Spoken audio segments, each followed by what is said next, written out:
Assalomu alaykum hammaga. Demak, sertifikatgacha olmish qadam nomli challengeimiz demak 6-kuni. Bugun sizlar bilan hayvonlar va o'simliklarning gametogenezi haqida gaplashamiz. Demak, o'simliklar gametogenezi avval meyoz jarayonidan boshlanadi. Hayvonlar gametogenezi bo'ladigan bo'lsa, mitoz jarayonidan boshlanadi. O'simliklar gametogenezi meyozdan boshlanib, undan keyin mitoz bo'lganligi tufayli mitozdan so'ng gaploid to'plami hosil bo'ladi.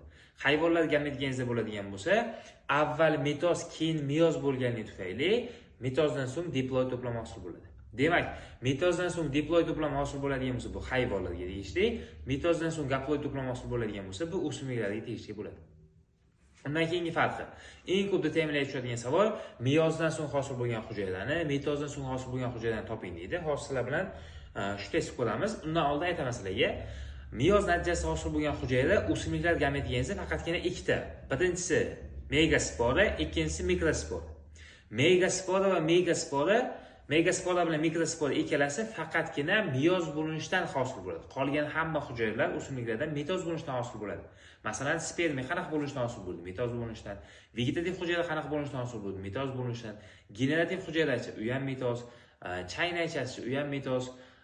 Xulosa hamma narsa mitoz bo'linishdan hosil bo'ladi. Faqatgina o'simlik gametogenezida demak megaspora bilan mikrospora meyoz bo'linishdan hosil bo'ladi. Va adashtiradiganimiz tuxum hujayrasi. Masalan, o'simliklarning tuxum hujayrasi mitozdan hosil bo'lyapti. Hayvonlarning tuxum hujayrasi bo'ladigan bo'lsa, meyoz bo'linishdan hosil bo'ladi. Hayvonlarda tuxum hujayra va spermatozoid meyoz bo'linishdan hosil bo'ladi.